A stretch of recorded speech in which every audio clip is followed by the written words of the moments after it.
Ora, boa tarde. Irei apresentar então o primeiro capítulo do livro Em Busca da Verdade. Foi editado pelo espírito Joana de Ângeles, ao Divaldo Pereira Franco. Este livro pertence a uma série psicológica de 16 livros, aqui estão apenas 14, mas são 16, e tem 10 capítulos. O primeiro é o ser humano e a sua totalidade, o segundo, fragmentações morais, encontros e autoencontro, experiências de iluminação, conviver e ser, o ser humano em crise existencial, a possível saúde integral, a busca do significado, busca interior e a vida e a morte. O livro começa então com uma citação de João, que diz: "Conheceis a verdade e a verdade vos tornará livres." Eu fiz um pequeno resumo do prefácio do livro, que é bastante complexo e tem muito conteúdo. Isto é só para dar uma ideia do problema que existe no conhecimento da verdade, digamos assim, e Joana diz que é através do processo da maturidade psicológica em que o self se vai libertando das camadas que lhe dificultou o conhecimento, vitimada pelo ego. Portanto, o ego impõe-nos os instintos, digamos assim, que mantêm o self adormecido, sem a possibilidade de se libertar da essência divina. Joana de Ângeles fala então das ferramentas que podemos utilizar para nos libertarmos dessas camadas que todos nós temos. A psicologia analítica, desenvolvida por Carl Gustav Jung, e o espiritismo. Portanto, e isso permite-nos trabalhar os valores adormecidos e libertar-nos das manifestações de sofrimento, reaproximando-nos de Deus. O ego, portanto, corresponde à não evolução, à reação à mudança. Portanto, todos nós temos essa resistência à mudança. O self, que Joana de Ângeles fala, é constituído pelos arquétipos de Jung, que representam a unificação do consciente e do inconsciente e representam a pessoa e a sua psique. Portanto, e a psique corresponde à totalidade de todos os processos psíquicos, tanto conscientes como inconscientes. A seguir, apresento os objetivos que Joana de Ângeles escreve, quais é que são os objetivos deste livro, para nos cativar à leitura, e certamente com esta exposição iremos todos ter vontade de ler o livro. Portanto, ela diz: "O presente livro é mais uma tentativa da nossa parte, buscando contribuir com os estudiosos de si mesmos, interessados na libertação real das aflições e não somente na solução dos sintomas, de modo a que possamos fruir de bem-estar durante a vilegiatura carnal, entendendo as suas causas, ao mesmo tempo encontrando recursos especializados para impedir-lhes o sofrimento dos efeitos, e quando estes ocorrem, diluí-los de maneira sábia, resultando em alegria de viver, de pensar e de agir." A vilegiatura que ela fala corresponde, então, o significado a uma temporada fora da zona habitacional onde habitamos, quer dizer, na carne, portanto, enquanto estamos na Terra. Portanto, nós somos seres divinos a viver uma experiência carnal e não ao contrário. Portanto, aqui é a nossa escola. Utilizamos mais de uma vez da excelência terapêutica de algumas excepcionais parábolas de Jesus, em cujo bojo se encontram as lições psicoterapêuticas valiosas para a conquista de si mesmo, para a integração do ego-self.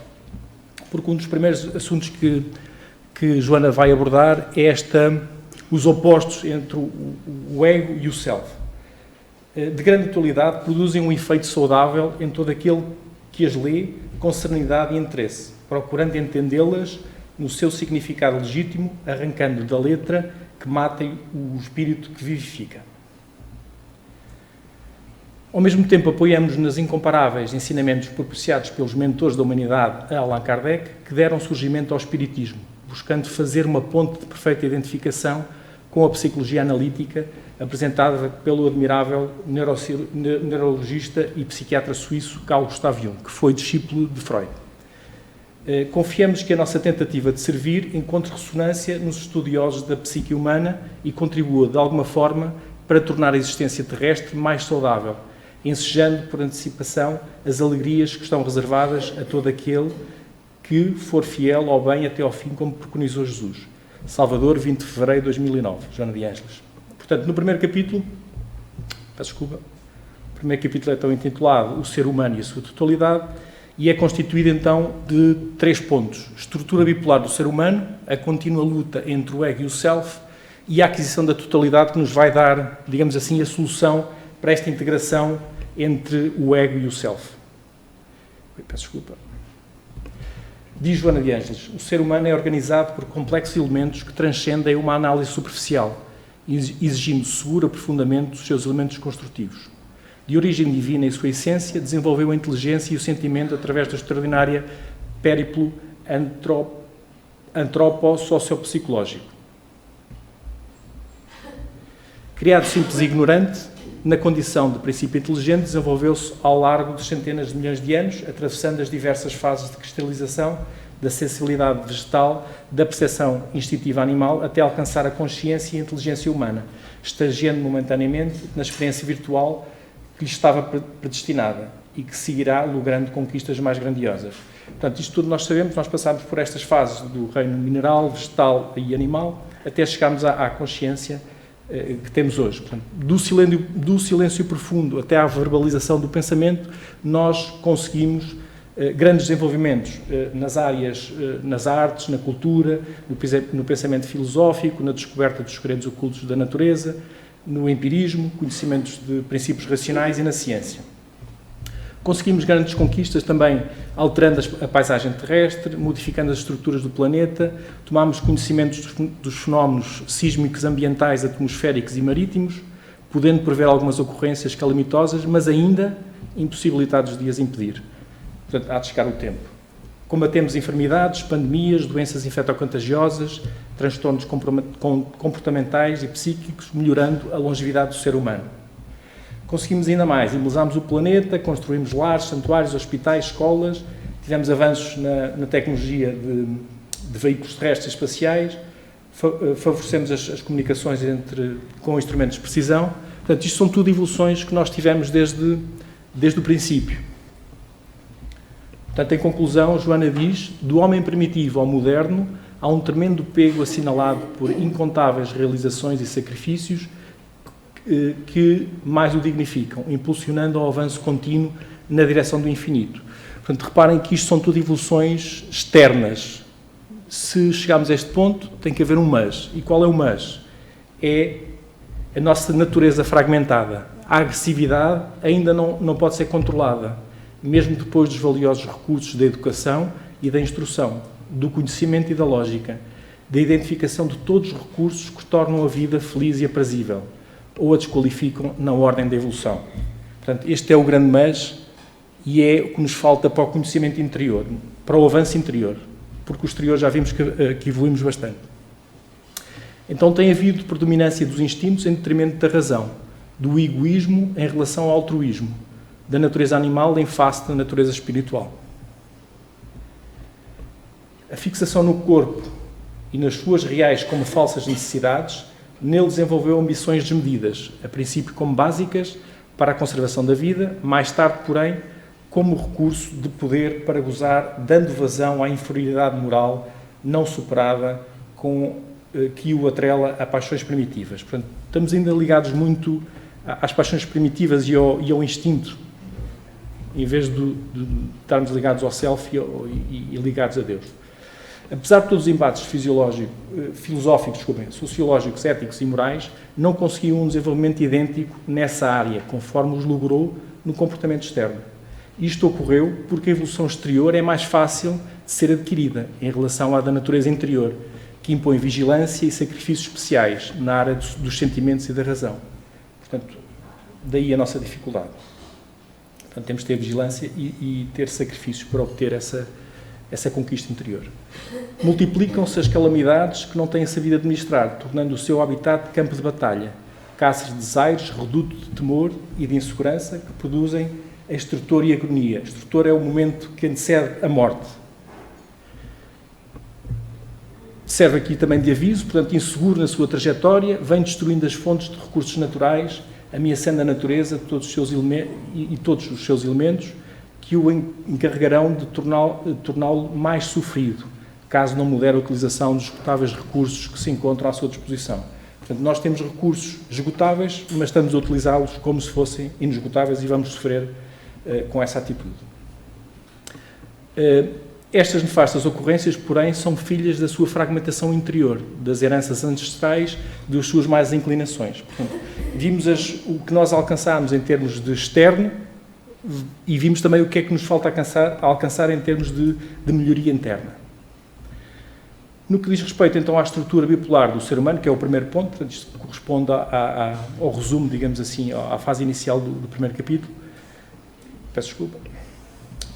Joana diz: o objetivo essencial da existência humana é facultar ao indivíduo a aquisição da sua totalidade, o estado luminoso que lhe faculta o perfeito equilíbrio dos polos opostos.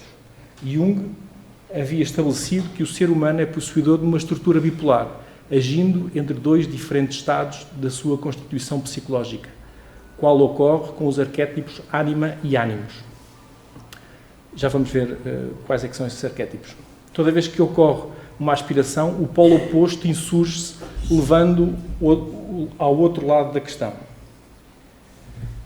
Jung desenvolveu estes arquétipos com base nos conceitos taoístas que expõem a dualidade de tudo o que existe no universo. Tem ali aquele símbolo do Yang e do Yin, que são duas energias opostas, mas também complementares. Reparem que o Yang é branco e o Yin é preto, mas dentro de cada uma delas existe o seu oposto. À semelhança deste símbolo, ele desenvolveu então os arquétipos ânima e ânimos, em que o ânimos corresponde às características que são masculinas, de racionalidade, sim, umas características mais rígidas, portanto, o ânimos corresponde ao homem, tem um inconsciente feminino, e o inconsciente feminino corresponde à ânima. Por sua vez, a ânima, que corresponde às características da mulher, mais intuitiva, mais carinhosa, tem como o seu inconsciente o masculino, que é o ânimos. Portanto, se nós alterássemos, digamos assim, os símbolos que identificam o sexo masculino e o sexo feminino, colocaríamos os opostos dentro deles, portanto, como podem ver ali na imagem do lado esquerdo. Portanto, um eu opõe-se ao outro eu, em intérmina luta interior. O consciente versus o inconsciente, o vigilante versus o adormecido, a razão, o sentimento, bem, mal, anjo, demónio, o certo e o errado, e ela faz também uma referência a uma obra literária inglesa, O Médico e o Monstro, o Dr. Jekyll e o Mr. Hyde, em que o Dr. Jekyll era vítima do Mr. Hyde, que coabitava com ele no seu mundo interior e que de vez em quando se libertava. Outra simbologia apontada por Jung é a cruz. Ele sugere que a cruz, como representação dos conflitos que se estabelecem nas oposições dos membros, encarregues de os unir e formar apenas uma realidade. Portanto, na cruz, os braços têm um ponto central de encontro, onde se encontra a haste vertical com a haste horizontal, representando então esse ponto, a segurança e a unidade daqueles contrários. Portanto, os opostos sempre. Esse ser duplo, que somos nós, não é? É constituído ora como resultado do conhecimento adquirido, de experiência vivenciada, enquanto o outro é de total desconhecimento, permanecendo oculto sempre à espreita. Aquele que não consegue harmonizar os dois polos, numa totalidade e variavelmente, faz-se vítima das expressões desorganizadas do sentimento, induzindo-o às emoções fortes e descontroladas. Portanto, o ideal não será reprimirmos o nosso oposto, será aceitá-lo e trabalhá-lo. Já vamos ver. Ocorre que, estando arquivados no inconsciente, quando esse é ativado pelo polo edificante, logo o outro descerra a sua cortina e liberta o adversário. A atitude a tomar, com tranquilidade, consiste em permanecer não reativo, insistindo no propósito, ora em vivência, até a unificação dos oponentes. A fragmentação leva ao desfalecimento, à perda do entusiasmo. Um eu em luta contra o outro eu deteriora o sentimento ou aturda a razão. Portanto, temos que aceitar, não podemos ser reativos quando o nosso lado negro, digamos assim, aparece. O segundo ponto, portanto, é a contínua luta entre o ego e o self, os tais polos opostos. Invariavelmente, o indivíduo busca superar esse eu opositor frequente, adotando comportamento castrador por intermédio do esforço consciente para suprimi-lo, o que retunda em grande fracasso, porque o polo que orienta o outro eu permanece vivo, ora disfarçado pela aparência que se adquire. Portanto, reprimir não será a solução. A sombra existe no ser humano não deve ser combatida, senão diluída pela integração na sua realidade existencial.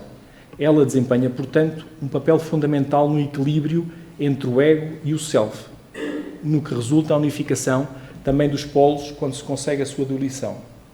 A cisão existe, defluente da fragmentação psicológica, deve avançar para a integração, para a unidade. Portanto, no ego encontram-se, portanto, os impositivos dos instintos procedentes das faixas primárias da evolução, que se derivam do princípio do prazer e pela compulsão ao desejo. Estes impulsos destacam-se em oposição quase dominante contra a razão, a consciência de solidariedade, de fraternidade, de tolerância e de amor. Dominador, o ego mascara-se no personalismo em que se refugiam as heranças grosseiras, que levam o indivíduo à prepotência, à dominação dos outros, em face da dificuldade de fazê-lo em relação a si mesmo, isto é, libertando-se da situação deplorável em que se encontra. Portanto, nós temos a tendência para ser dominados pelo ego, que não quer a mudança, que não quer alcançar a unificação. A luta, portanto, existe entre o ego e o self, é saudável, por significar atitude contínua no progresso de crescimento, e não postura estática, amorfa, que representa uma quase morte psicológica do ser existencial. Humanizar-se, do ponto de vista psicológico, é integrar-se. Jesus Cristo foi perentório, demonstrando a sua perfeita integração com o Pai, quando enunciou: eu e o Pai somos um, dando lugar à perfeita identificação entre ambos, aos comportamentos nobres, às propostas libertadoras, sem polos de oposição. Então, ao contrário do que nós fazemos. Portanto, aqui há uma integração perfeita. Mais tarde, o apóstolo Paulo, superando as lutas entre o ego dominante do self altruísta universal, proclamou: já não sou eu quem vive, mas Cristo que vive em mim. A sombra que nunca teve existência em Jesus, dele fez a luz do mundo e que existia em Saulo. Paulo, por fim, iluminou-a, diluindo-a no amor. Portanto, vamos passar para o último ponto, que é a aquisição da sua totalidade. Portanto, como é que podemos resolver esta luta entre o ego e o self? Para que haja uma real integração desses arquétipos predominantes no ser humano, torna-se indispensável o amor a si mesmo, conforme a recomendação sublime do psicoterapeuta Jesus Cristo. Ele sabia da existência da sombra individual e coletiva que aturdia o ser humano. Portanto, quando o doutor da lei lhe pergunta qual é o mandamento mais importante, ele responde: ame o Senhor, o seu Deus, de todo o seu coração, de toda a sua alma e de todo o seu entendimento. Este é o primeiro e maior mandamento. E o seguinte é semelhante a ele: ame o seu próprio como a si mesmo. Portanto, ele recomenda-nos amarmos a nós próprios.